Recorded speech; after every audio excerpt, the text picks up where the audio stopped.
ನಮಸ್ಕಾರ ರಿವ್ಯೂ ಚಾನಲ್ಗೆ ಸ್ವಾಗತ. ನಾನು ಸಖ್ಯಾ ಗಾಂವ್ಕರ್.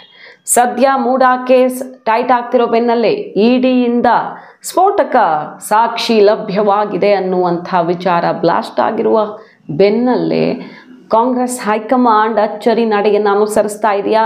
ಮುಖ್ಯಮಂತ್ರಿ ಮತ್ತು ಸಿಎಂ ಕ್ಯಾಬಿನೆಟ್ಗೆ ಸಂಬಂಧಪಟ್ಟಂತೆ ಹೈಕಮಾಂಡ್ ನಿಲುವು ಏನು ಅನ್ನೋದು ಹಲವು ಚರ್ಚೆಗಳಿಗೆ ಕಾರಣ ಆಗ್ತದೆ. ಮತ್ತೊಂದು ಕಡೆ ಹಾಸನದ ಸಮಾವೇಶ ಬಂದೇ ಬಿಟ್ಟಿದೆ. ಭರ್ಜರಿ ತಯಾರಿ ನಡೀತಾ ಇದೆ. ಶಕ್ತಿ ಪ್ರದರ್ಶನಕ್ಕೆ ವೇದಿಕೆ ಎಲ್ಲ ರೆಡಿ ಆಗಿಬಿಟ್ಟಿದೆ. ಈ ಹೊತ್ತಲ್ಲಿ ಸಿಎಂ ಕುರ್ಚಿಯ ಬಗ್ಗೆ ಕೆಲವು ರಹಸ್ಯಗಳು ಔಟ್ ಆಗಿರೋದು ಆಲ್ರೆಡಿ ನಾವು ರಿಪೋರ್ಟ್ ಮಾಡಿದ್ವಿ. ಡಿ ಕೆ ಶಿವಕುಮಾರ್ ಅವರು ಏನಂದ್ರು ಅಂತ. ಈಗ ಸಿದ್ದು ಬಣದಿಂದಲೇ ಡೆಲ್ಲಿ ವಿಚಾರಗಳು ಚರ್ಚೆಗೆ ಬರ್ತಾ ಇದೆ, ಹೊರಗಡೆ ಬರ್ತಾ ಇದೆ. ಮುಖ್ಯಮಂತ್ರಿ ಸಿದ್ದರಾಮಯ್ಯನವರು ಆ ಬಗ್ಗೆ ಏನು ಹೇಳ್ತಿದ್ದಾರೆ ಎಲ್ಲ ಮಾಹಿತಿ ಒನ್ ಬೈ ಒನ್ ನಿಮ್ಮ ಮುಂದೆ ಇಡ್ತಾ ಹೋಗ್ತೀವಿ. ಮಿಸ್ ಮಾಡಿದ್ರೆ ನಮ್ಮ ಚಾನಲ್ನ ಸಬ್ಸ್ಕ್ರೈಬ್ ಮಾಡಿ ನಿಮ್ಮ ಅಭಿಪ್ರಾಯ ಕಮೆಂಟ್ ಮಾಡಿ ತಿಳಿಸಿ. ಎಸ್ ವೀಕ್ಷಕರೇ, ಈಗ ಸದ್ಯಕ್ಕೆ ಮುಖ್ಯಮಂತ್ರಿ ಕುರ್ಚಿಯಲ್ಲಿ ಬೇರೆಯವರು ಬಂದು ಕೂರ್ತಾರ ಅನ್ನುವಂಥ ಚರ್ಚೆ ಮತ್ತೆ ಮುನ್ನೆಲೆಗೆ ಬಂದಿದೆ. ಕಾರಣ ರಾಷ್ಟ್ರೀಯ ವಾಹಿನಿಯಲ್ಲಿ ಡಿ ಕೆ ಶಿವಕುಮಾರ್ ಅವರು ಕೊಟ್ಟಂಥ ಸಂದರ್ಶನದಲ್ಲಿ ನಾನು ಪಕ್ಷನಿಷ್ಠ, ನನ್ನ ನಿಷ್ಠೆ ಕೆಲಸಕ್ಕೆ ಇವತ್ತಲ್ಲ ನಾಳೆ ಹೈಕಮಾಂಡ್ ಬೆಲೆ ಕೊಡುತ್ತೆ ಅಂತ ನಾನು ಕಾಯ್ತಾ ಇದ್ದೀನಿ. ಆ ಒಂದು ದಿನ ಬರುತ್ತೆ. ನಮ್ಮ ನಡುವೆ ಅಂದರೆ ವೇಟಿಂಗ್ ಲಿಸ್ಟಲ್ಲೇನಿಲ್ಲ, ನಾನು ಯಾವಾಗಲೂ ಆ ರೀತಿ ಇರೋಕ್ಕೆ ಸಾಧ್ಯ ಇಲ್ಲ. ನಮ್ಮ ನಡುವೆ ಒಂದು ಮಾತುಕತೆ ಆಗಿದೆ ಅನ್ನೋ ಅರ್ಥದ ಮಾತುಗಳನ್ನು ಆಡಿದ್ರು. ಏನದು ಹಾಗಾದರೆ ಒಪ್ಪಂದ, ಅಧಿಕಾರ ಹಂಚಿಕೆ ಸೂತ್ರದ ಬಗ್ಗೆ ನಾನು ಮೀಡಿಯಾ ಮುಂದೆ ಹೇಳಲ್ಲ, ಬಟ್ ಏನೋ ಒಂದು ಆಗಿದೆ, ಆ ದಿನಕ್ಕೆ ನಾನು ವೇಟ್ ಮಾಡ್ತಾ ಇದ್ದೀನಿ ಅನ್ನೋ ತನಕ ಹೇಳಿ ಸಿಎಂ ಕುರ್ಚಿ ಬದಲಾವಣೆ ನಿಶ್ಚಿತ ಅನ್ನುವ ಸಂದೇಶ ಮತ್ತೆ ದೊಡ್ಡ ಮಟ್ಟದಲ್ಲಿ ರವಾನೆ ಆಯಿತು. ರಾಷ್ಟ್ರವ್ಯಾಪಿ ಇದು ಚರ್ಚೆಗೆ ಕಾರಣ ಆಯಿತು. ಇದರ ಬೆನ್ನಲ್ಲೇ ಈಗ ಸತೀಶ್ ಜಾರಕಿಹೊಳಿ ಅವರು ಏನು ಹೇಳ್ತಿದ್ದಾರೆ, ಸಿಎಂ ಕುರ್ಚಿ ಡೆಲ್ಲಿ ಒಪ್ಪಂದದ ಕುರಿತು ಆಗಿರಬಹುದು, ಡೆಲ್ಲಿ ಮಟ್ಟದಲ್ಲಿ ಆಗಿರಬಹುದು, ನಮ್ಗೆ ಗೊತ್ತಿಲ್ಲ ಅಷ್ಟೇ.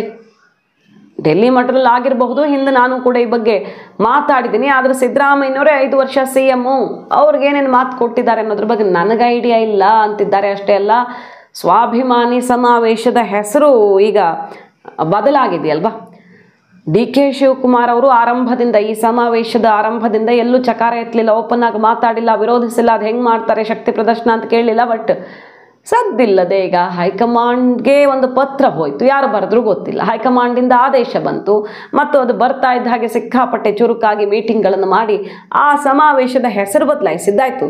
ಅವರೇನು ತಕರಾರು ತೆಗಿಲಿಲ್ಲ. ಬದಲಾಗಿ ಈಗ ಪಕ್ಷದ ಅಧ್ಯಕ್ಷರಾಗಿ ಸಹಜವಾಗಿ ಸಮಾವೇಶ, ಇದು ಪಕ್ಷದ ಸಮಾವೇಶ, ಇನ್ಯಾರದ್ದೋ ಸಮಾವೇಶ ಅಲ್ಲ, ಜನಕಲ್ಯಾಣಕ್ಕಾಗಿ ನಡೀತಿರುವಂಥ ಸಮಾವೇಶ ಅಂತ ಸ್ವಾಭಿಮಾನಿ ಸಮಾವೇಶದ ಹೆಸರನ್ನು ಬದಲಿಸಿ ಸಿದ್ದರಾಮಯ್ಯನವ್ರಿಗೆ ಠಕ್ಕರ್ ಕೊಟ್ಟಿದ್ದಾಗಿದೆ. ಈಗ ಅನಿವಾರ್ಯವಾಗಿ ಅದೇ ಹೆಸರು ಅಡಿಯಲ್ಲಿ ಮಾಡಬೇಕು. ಶಕ್ತಿ ಪ್ರದರ್ಶನ ಯಾರೊಬ್ಬರದ್ದಲ್ಲ, ಪಕ್ಷದ್ದು. ಪಕ್ಷ ಅಧಿಕಾರಕ್ಕೆ ಬಂದ ಮೇಲೆ ಏನು ಮಾಡಿದ್ದಾರೆ ಅನ್ನೋದನ್ನು ಹೇಳುವಂಥ ಸಮಾವೇಶವೇ ಹೊರತು ಇನ್ನೇನೂ ಅಲ್ಲ. ಈಗ ಅದನ್ನು ಸಿದ್ದರಾಮಯ್ಯ ಟೀಮ್ ಸಮರ್ಥನೆ ಮಾಡಿಕೊಳ್ಳೋ ಅನಿವಾರ್ಯತೆಗೆ ಸಿಕ್ಕಾಕ್ಕೊಂಡಿದೆ. ಯಾರು ಮಾಡಿದ್ರು ಒಂದೇ, ಅಹಿಂದ ಅಡಿಯಲ್ಲಿ ಮಾಡಿದ್ರು ಪಕ್ಷಕ್ಕೆ ಬಲ, ಕಾಂಗ್ರೆಸ್ ಹೆಸರಲ್ಲಿ ಮಾಡಿದ್ರು ಪಕ್ಷಕ್ಕೆ ಬಲ, ಒಟ್ಟಿನಲ್ಲಿ ಪಕ್ಷಕ್ಕೆ ಬಲ ತುಂಬೋ ಸಮಾವೇಶನೇ ಅಲ್ವಾ ಇದು. ಅಹಿಂದ ಅಂದರೆ ಬೇರೆ ಏನು JDS BJP ಕಾರ್ಯಕ್ರಮ ಆಗುತ್ತಾ, ಅದು ಕಾಂಗ್ರೆಸ್ದೇ ಸಮಾವೇಶ ಅನ್ನೋ ರೀತಿಯಲ್ಲಿ ಯಾರೇ ಮಾಡಿದ್ರು ಯಾರಿಗೆ ಬಲ ಸಿಗಬೇಕು ಅವ್ರಿಗೆ ಸಿಗತ್ತೆ ಅನ್ನೋ ಮಾತುಗಳನ್ನು ಆಡ್ತಿದ್ದಾರೆ ಸತೀಶ್ ಜಾರಕಿಹೊಳಿ ಅವರು. ಸೊ ಸಿದ್ದರಾಮಯ್ಯನವ್ರ ಕೈ ಬಲಪಡಿಸುವ ನಿಟ್ಟಿನಲ್ಲಿ ಏನು ಮಾಡುವ ಉದ್ದೇಶ ಇತ್ತು. ಈಗ ಯಾರು ಏನೇ ಟೇಕ್ ಓವರ್ ಮಾಡಿದ್ರು ಕೂಡ ಸಿದ್ದರಾಮಯ್ಯನವ್ರಿಗೆ ಬಲ ಬರುತ್ತೆ ಅನ್ನೋ ಅರ್ಥದ ಮಾತುಗಳನ್ನು ಆಡೋ ಮೂಲಕ DK ರಣತಂತ್ರಕ್ಕೆ ಕೌಂಟರ್ ಕೊಡುವಂಥ ಪ್ರಯತ್ನ ಮಾಡ್ತಿದ್ದಾರೆ. ಆದರೆ ಆಲ್ರೆಡಿ ಇದು ಪಕ್ಷದ ಸಮಾವೇಶ, ಎಲ್ಲ ಸ್ತರದ ಕಾಂಗ್ರೆಸ್ನ ನಾಯಕರು ಭಾಗವಹಿಸ್ತಾರೆ. ಎಲ್ಲ ಮಂತ್ರಿಗಳು, ಅಧ್ಯಕ್ಷರು ಎಲ್ಲರಿಗೂ ಕೂಡ ಸಮಾನವಾದಂಥ ಜವಾಬ್ದಾರಿ ಈ ಸಮಾವೇಶವನ್ನು ಯಶಸ್ವಿಗೊಳಿಸೋದಕ್ಕೆ. ಆ ಮೂಲಕ ಸಿದ್ದರಾಮಯ್ಯನವ್ರಿಗೆ ಆಘಾತ ಅಂತೂ ಕೊಟ್ಟಿದ್ದಾರೆ. ಸೈಲೆಂಟ್ ಆಗಿದ್ದಾರೆ ಈಗ ಸಿದ್ದರಾಮಯ್ಯನವರು ಮತ್ತು ಅವರ ಟೀಮ್. ಏನು ಮಾಡುವಂಥ ಪರಿಸ್ಥಿತಿಲಿಲ್ಲ. ಖರ್ಗೆ ಮತ್ತು ಹೈಕಮಾಂಡ್ ನಾಯಕರೇ ಇದನ್ನು ಒತ್ತಿ ಹೇಳಿರೋದ್ರಿಂದ ಏನೂ ಸಮಸ್ಯೆ ಆಗಬಾರದು ಅಂತ ಹೇಳಿ ಕಳಿಸಿರೋದ್ರಿಂದ ಸ್ವಾಭಿಮಾನಿ ಒಕ್ಕೂಟದಿಂದ ಹೆಚ್ಚಾಗಿ ಜನ ಬರ್ತಾರೆ. ಹಾಗಾಗಿ ಆ ಹೆಸರು ಇಡುವಂಥ ಕೆಲಸ ಆಗಿತ್ತೆ, ಬಿಟ್ಟರೆ ಇನ್ನೇನೂ ಇಲ್ಲ. ಸ್ವಾಭಿಮಾನಿ ಸಮಾವೇಶ ಅಲ್ಲ, ಜನಕಲ್ಯಾಣ ಸಮಾವೇಶ ಅಷ್ಟೇ ಅನ್ನೋ ರೀತಿಯಲ್ಲಿ ಈಗ ಅದಕ್ಕೆ ಸಮಜಾಯಿಷಿ ಕೊಡುವಂಥ ಕೆಲಸ ಸಿದ್ದರಾಮಯ್ಯ ಬಣದಿಂದ ಆಗ್ತಾ ಇದೆ. ಕಾದು ನೋಡಬೇಕು ನಾಳೆ ಶಕ್ತಿ ಪ್ರದರ್ಶನದಲ್ಲಿ ಯಾರ ಕೈ ಮೇಲಾಗುತ್ತೆ. DK ಶಿವಕುಮಾರ್ ಅವರ ಅಬ್ಬರ ಹೇಗಿರುತ್ತೆ, ಸಿದ್ದರಾಮಯ್ಯನವರ ಅಬ್ಬರ ಹೇಗಿರುತ್ತೆ, ಇಬ್ಬರದ್ದು ಈಕ್ವಲ್ ಆಗಿ ಅಲ್ಲಿ ಬಲ ಪ್ರಯೋಗಕ್ಕೆ ಸಾಕ್ಷಿಯಾಗಲಿದೆಯಾ ವೇದಿಕೆ ಅಂತ. ಇದರ ನಡುವೆ ನೋಡಿ ಸಿದ್ದರಾಮಯ್ಯನವರು ಹೇಳ್ತಿದ್ದಾರೆ 5 ವರ್ಷ ನಾನೇ CM ಅನ್ನುವ ಸಂದೇಶ ಮತ್ತೆ ಕೊಡ್ತಿರೋದು. ಅಂದರೆ ನಮ್ಮ ನಡುವೆ ಯಾವುದೋ ತೀರ್ಮಾನ ಒಪ್ಪಂದ ಆಗಿಲ್ಲ ಅಂತ. 5 ವರ್ಷ ನಾನು CM ಅನ್ನೋದನ್ನು ಮತ್ತೆ ಸಿದ್ದರಾಮಯ್ಯನವರು ಓಪನ್ ಆಗಿ ಹೇಳದೇ ಇದ್ರು ಅದೇ ಅರ್ಥದ ಮಾತು ಹೇಳ್ತಿದ್ದಾರೆ. ಇದುವರೆಗೆ ಯಾವುದೂ ಒಪ್ಪಂದ ಆಗಿಲ್ಲ CM ಕುರ್ಚಿಗೆ ಸಂಬಂಧಪಟ್ಟಂತೆ. ಆದರೆ ಹೈಕಮಾಂಡು ನಿರ್ಧಾರ ತಗೊಳುತ್ತೆ ಕಾಲಕ್ಕೆ, ಆ ಟೈಮ್ಗೆ ತಕ್ಕಂತೆ ಹೈಕಮಾಂಡ್ ನಿರ್ಧಾರ ಆಗುತ್ತೆ ಅಂತ ಹೇಳ್ತಿದ್ದಾರೆ. ಈಗ ಹೈಕಮಾಂಡ್ ಮೂಡಾ ಕೇಸ್ ಕುತ್ತಿಗೆಗೆ ಬರ್ತಿರೋದ್ರಿಂದ ಕಾದು ನೋಡುವ ರಣತಂತ್ರಕ್ಕೆ ಮುಂದಾಗಿದೆಯಾ, ಕಾದು ನೋಡುವ ತಂತ್ರದ ಮೊರೆ ಹೋಗಿದೆಯಾ ನೋಡಿ. ಯಾಕೆ ಹೈಕಮಾಂಡ್ಗೂ ಈ ಟೆನ್ಷನ್ ಆವರಿಸ್ಕೊಂಡಿದೆ, ರಾಜ್ಯ ಕಾಂಗ್ರೆಸ್ನಲ್ಲಿ ಏನಾದರೂ ಆಗಬಹುದಾ ಅನ್ನೋ ಆತಂಕ ಆವರಿಸ್ಕೊಂಡಿದೆ ಅನ್ನೋದಕ್ಕೆ ಸಾಕ್ಷಿ ಕ್ಯಾಬಿನೆಟ್ ಸರ್ಜರಿ ಸದ್ಯಕ್ಕೆ ಹೈಕಮಾಂಡ್ನಿಂದ ಸೂಚನೆ ಬಂದಿಲ್ಲ ಅಂತಿದ್ದಾರೆ ಸಿದ್ದರಾಮಯ್ಯನವರು.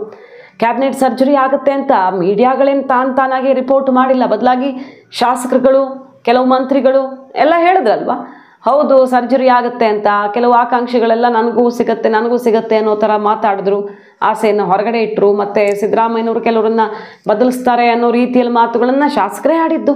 ಸಂಪುಟ ಸರ್ಜರಿ ಸುದ್ದಿ ಎಲ್ಲಿಂದ ಬಂತು? ಕಾಂಗ್ರೆಸ್ ಮೂಲದಿಂದ ಬಂತು. ಬಟ್ ಈಗ ಯಾರೇ ಹೇಳಿದ್ದು ನಿಮಗೆ? ಅಂಥದ್ದೇನೂ ಇಲ್ಲ. ಹೈಕಮಾಂಡ್ ಸಂಪುಟ ಸರ್ಜರಿ ಬಗ್ಗೆ ಏನೂ ಸೂಚನೆ ಕೊಟ್ಟಿಲ್ಲ.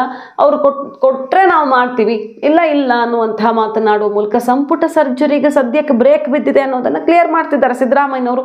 ಅಂತಹ ಮಾತೇ ಇಲ್ಲ, ಮೀಡಿಯಾದಲ್ಲಷ್ಟೇ ಬಂದಿದ್ದು ಅಂತ. ಸದ್ಯಕ್ಕಾಗಲ್ಲ. ರೀಸಫಲ್ ಯಾರು ಹೇಳಿದ್ರು? ನಾವು ಹೇಳಿದ್ದೀವ? ನಾನಲ್ಲ, ನನ್ನ ಪ್ರೆರಗೇಟಿವ್ ಅಲ್ವಾ, ನಾನು ಹೇಳಿದ್ದೀನ? ನಾನು ಕೇಳ್ತಾ ಇದ್ದೀರಿ, ಇಲ್ಲ ಅಂತ ಹೇಳಿದ ಮೇಲೆ ಮುಗಿತಲ್ಲ. ಹಿರಿಯ ಶಾಸಕರುಗಳೇ ಒಂದಷ್ಟು ಹೇಳ್ತಾ ಇದ್ದಾರೆ, ಅಂದ್ರೆ ನಮಗೂ ಕೂಡ ಈ ಸತಿ ಸಿಗುತ್ತೆ ಸಚಿವ ಸ್ಥಾನ. ಅಲ್ಲಪ್ಪ, ಯಾರು ಹೇಳ್ತಾರೆ ಅಂತಕ್ಕಂಥದ್ದು ಮುಖ್ಯ ಅಲ್ಲ. ಅಂತಿಮವಾಗಿ ಹೈಕಮಾಂಡ್ನವರು ನನಗೆ ಸೂಚಿಸಬೇಕು, ನಾನು ಅದನ್ನ ತೀರ್ಮಾನ ತಗೋಬೇಕು. ಹೈಕಮಾಂಡ್ನವ್ರು ಹೇಳಿಲ್ಲ, ನಾನು ತೀರ್ಮಾನ ತಗೊಳ್ಳ. ಸಂಪುಟ ಸರ್ಜರಿ ಆಗಿದ್ದೇ ಹೌದಾದ್ರೆ ಈ ಹೊತ್ತಲ್ಲಿ ಸಿದ್ದರಾಮಯ್ಯನವರು ಸಂಪುಟ ಸರ್ಜರಿ ಮಾಡುವಲ್ಲಿ ಯಶಸ್ವಿ ಆಗಿದ್ರೆ ಬಿಗ್ ಮೆಸೇಜ್ ಪಾಸ್ ಆಗ್ತಿತ್ತು. ಸರ್ಜರಿ ಮಾಡಿ ತನ್ನ ಟೀಮನ್ನು ಆಯ್ಕೆ ಮಾಡುವಂತಹ ಶಕ್ತಿಯನ್ನು ಈಗಲೂ ಸಿದ್ದರಾಮಯ್ಯನವರು ಇಟ್ಕೊಂಡಿದ್ದಾರೆ ಅಂದರೆ ಅದರ ಅರ್ಥ ಅವ್ರ ಕುರ್ಚಿಗೆ ಯಾವುದೇ ಸಮಸ್ಯೆ ಇಲ್ಲ. ಕ್ಯಾಬಿನೆಟ್ ಸರ್ಜರಿ ಮಾಡಿಕೊಂಡು ಮತ್ತೆ ಭದ್ರವಾಗಿ ಕೂತಿದ್ದಾರೆ ಸಿದ್ದರಾಮಯ್ಯನವರನ್ನು ಮೆಸೇಜ್ ಪಾಸ್ ಆಗ್ತಿತ್ತು. ಆದರೆ ಈಗ ಏನಾದರೂ ಸಂಕಷ್ಟ ಬಂದರೆ, ಮುಖ್ಯಮಂತ್ರಿಗಳು ಕೆಳಗಿಳಿಯೋ ಪರಿಸ್ಥಿತಿ ಬಂದರೆ, ಬದಲಾವಣೆ ಪರಿಸ್ಥಿತಿ ಬಂದರೆ, ಈಗ ಸಂಪುಟ ಸರ್ಜರಿ ಕೈ ಹಾಕಿದ್ದೆಲ್ಲ ವೇಸ್ಟ್ ಆಗುತ್ತೆ. ಮತ್ತು ನಾಳೆ ಎಲ್ಲ ಹೊಸದಾಗಿ ಮಾಡಬೇಕಾದ ಪರಿಸ್ಥಿತಿ ಬರುತ್ತಲ್ಲ. ಆ ಕಾರಣದಿಂದ ಹೈಕಮಾಂಡ್ ಕಾದು ನೋಡುವ ತಂತ್ರಕ್ಕೆ ಮೊರೆ ಹೋಗಿದೆಯಾ? ಕ್ಯಾಬಿನೆಟ್ ರಿಶಫಲ್ ಆಗುತ್ತೆ ಬೈ ಎಲೆಕ್ಷನ್ ಬಳಿಕ ಅನ್ನೋ ಮಾತು ಜೋರಾಗೆ ಕೇಳಿಬಂದಿತ್ತು MLAಗಳಿಂದಾನೆ, ಮಂತ್ರಿಗಳಿಂದಾನೆ. ಆದರೆ ಈಗ ಏಕಾಏಕಿ ಹಾಗಾದರೆ ಹೈಕಮಾಂಡ್ ಈ ವಿಚಾರದಲ್ಲಿ ಸೈಲೆಂಟ್ ಆಗಿದೆ ಅಂದರೆ ಯಾವುದೋ ಒಂದು ಆತಂಕದ ವಾತಾವರಣ ಸೃಷ್ಟಿಯಾಗೋ ಸುಳಿವು ಸಿಕ್ಕಂಗೆ ಕಾಣಿಸ್ತಾ ಇದೆ. ಇಡಿ ಬೇರೆ ಸಿದ್ದರಾಮಯ್ಯನವರ ವಿರುದ್ಧ ಹಲವು ಸಾಕ್ಷಿಗಳನ್ನು ನಾವು ಹೆಕ್ಕಿ ತೆಗೆದಿದ್ದೀವಿ, ಇವರ ಪ್ರಭಾವವನ್ನು ಖಚಿತಪಡಿಸೋ ಸಾಕ್ಷಿಗಳು ಅಂತ ಹೇಳ್ತಾ ಇದೆ. ಬಿಗ್ ಬಾಂಬನ್ನು ಸಿಡಿಸಿದೆ. ಕಾದ್ ನೋಡಬೇಕು. ಹೈಕಮಾಂಡ್ ಕೂಡ ಈಗ ಇಕ್ಕಟ್ಟಲ್ಲಿ ಸಿಲುಕಿದಂತೆ ಕಾಣಿಸ್ತಾ ಇದೆ. ಮಾಹಿತಿ ನಿಮ್ಗೆ ಇಷ್ಟ ಆಗಿದ್ರೆ ಮಿಸ್ ಮಾಡದೆ ನಮ್ಮ ಚಾನಲ್ನ ಸಬ್ಸ್ಕ್ರೈಬ್ ಮಾಡಿ, ನಿಮ್ಮ ಅಭಿಪ್ರಾಯ ಕಮೆಂಟ್ ಮಾಡಿ ತಿಳಿಸಿ. Thank you.